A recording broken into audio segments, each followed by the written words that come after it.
teman-teman, perkenalkan, nama saya Westi Wirapawastuni, NIM 270100044.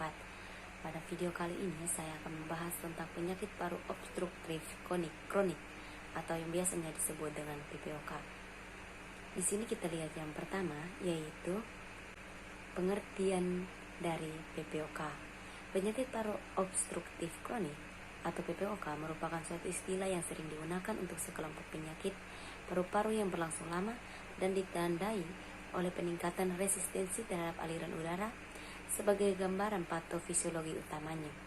Ketiga penyakit yang membentuk satu kesatuan yang dikenal dengan PPOK adalah bronkritis kronis, emfisema paru-paru, dan asma bronchiale. Yang berikut yaitu epidemiologi. Insiden PPOK semakin meningkat di Indonesia.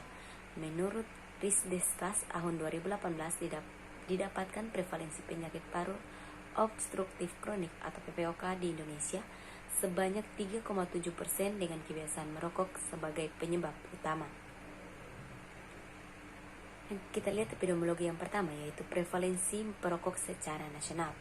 Data riset kesehatan dasar tahun 2018 menunjukkan bahwa prevalensi merokok secara nasional adalah 24,3%. Prevalensi merokok menurut jenis kelamin, di mana prevalensi pada laki-laki 47,3% dan perempuan 1,2%.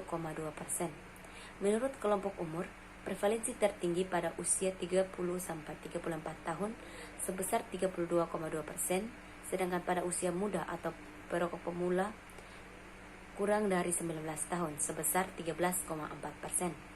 Menurut tempat tinggal, prevalensi merokok di pedesaan dan perkotaan tidak terlalu jauh berbeda, namun demikian di pedesaan sedikit lebih tinggi, yaitu 25,8% dibandingkan dengan perkotaan 23,0%. Epidemiologi yang kedua yaitu prevalensi perokok di NTT.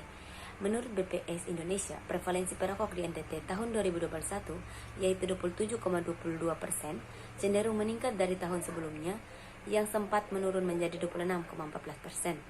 Berdasarkan jenis kelamin, penduduk laki-laki memiliki kecenderungan merokok lebih tinggi dibandingkan perempuan.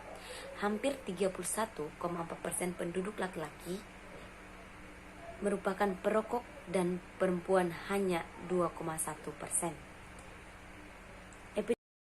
Epidemiologi yang ketiga yaitu usia yang rentan mengidap PPOK. Penyakit paru obstruksi kronik atau PPOK lebih rentan pada usia 40 tahun ke atas, khususnya usia 65 tahun. Hal ini sejalan dengan hasil penelitian Al-Famzy DKK 2022. Penyakit paru obstruksi kronik atau PPOK lebih banyak diderita oleh pasien usia di atas 65 tahun, yaitu 56,9%. Penelitian Fajrin 2013 juga diperoleh hasil usia terbanyak adalah di atas 65 tahun yang berjumlah 25 orang, 58,1%. Hasil ini dapat diduga karena pada pasien usia lanjut sistem kardiorespirasi mengalami penurunan daya tahan serta penurunan fungsi. Epidemiologi yang berikut yaitu jenis kelamin yang rentan mengidap PPOK. PPOK lebih banyak diderita oleh laki-laki daripada perempuan. Hal ini sejalan dengan penelitian Al-Famzy DKK 2022. Penyakit paru obstruksi kronik atau PPOK lebih banyak diderita oleh laki-laki, 89,2% daripada perempuan, yaitu 10,8%. Berdasarkan penelitian dari 65 sampel pasien PPOK di Semen Padang Hospital tahun 2022 juga dipengaruhi perilaku merokok. Data riset kesehatan dasar atau Riskesdas tahun 2018 menunjukkan bahwa prevalensi merokok secara nasional adalah 24,3%. Dengan prevalensi merokok menurut jenis kelamin, di mana prevalensi pada laki-laki 47,3% dan perempuan 1,2%.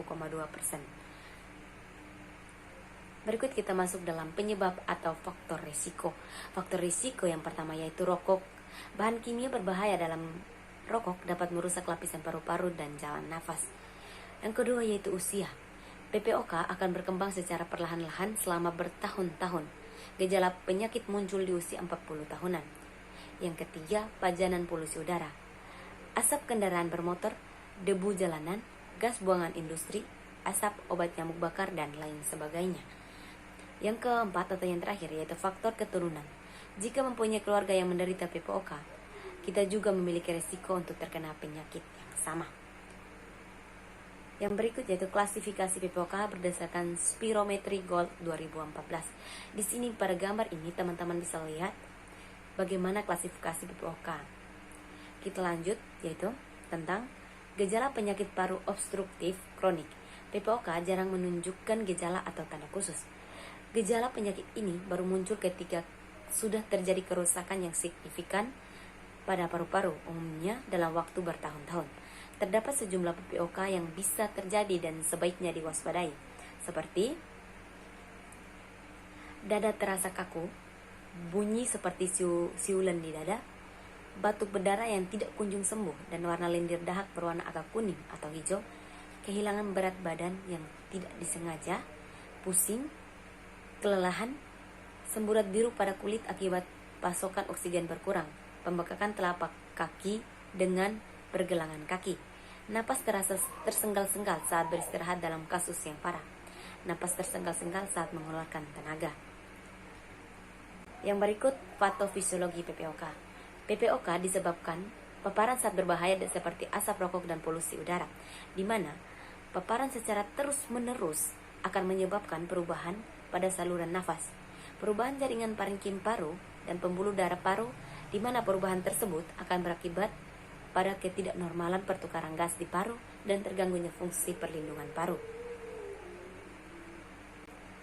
Patofisiologi PPOK yang pertama, bagian A, yaitu kerusakan jalan nafas. Perubahan struktural jalan nafas yang terjadi adalah atrofi, metaplasia sel squamosa, abnormalitas siliar, hiperplasia sel otot polos, hiperplasia kelenjar mukosa, inflamasi dan penebalan dinding bronkial.